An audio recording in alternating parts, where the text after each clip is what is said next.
दोस्तों, खालिस्तानी आतंकी पन्नू के मर्डर प्लॉट को लेकर के, मानवाधिकार को लेकर के या रिलीजियस इनइक्वलिटी को लेकर के अमेरिका इधर बीच भारत को बहुत ज़्यादा नसीहत दे रहा था।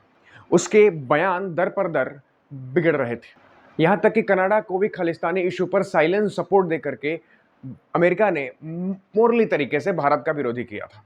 लेकिन तभी एंट्री होती है रशिया की। रशियन गवर्नमेंट के स्पोक्स पर्सन ने फुल सपोर्ट पेश किया भारत को। उन्होंने कहा कि पन्नू के मामले में अमेरिका साफ झूठ बोल रहा है, जिसके पास कोई एविडेंस नहीं है कि भारत ने किसी की सॉवरेनिटी का उल्लंघन किया हो। उन्होंने वेस्ट को ललकारा भी कि भारत को मानवाधिकार पर आदेश या उपदेश देने से बाजाएं। उन्होंने ये भी कहा कि अमेरिका रिलीजियस इनइक्वलिटी के नाम पर भारत के चुनाव को प्रभावित करने की कोशिश कर रहा है। मैटर हाथ से निकलता देखकर अमेरिका ने यह समझा कि कहीं लोगों के मन में रशिया की तरफ फिर से वही सपोर्ट न बनना शुरू हो जाए। एरिक गारसेटी, जो कि अमेरिकन एम्बेसडर हैं, उन्होंने अपने ही बयान पर पूरा यू टर्न लिया है।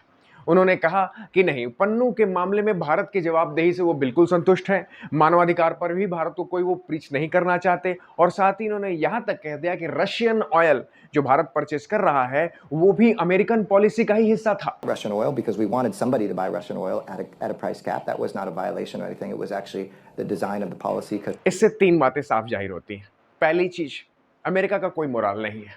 अमेरिका जगह और सिचुएशन देख करके अपना स्टैंड बदलता है। दूसरी चीज, रशिया की इंपॉर्टेंस कभी भी भारत के लिए कम नहीं होगी। जब तक रशिया का स्टैंड है तब तक ही अमेरिका उस आपसे सॉफ्ट वॉइस में बात करेगा। नंबर तीन, पूरे वर्ल्ड के मामले में जहां रशिया आपके लिए जरूरी है, वहीं चाइना के मामले में अमेरिका आपके लिए बहुत जरूरी है। इसलिए मेक इंटरेस्ट फर्स्ट जो आज की गवर्नमेंट कर रही है। जय हिंद।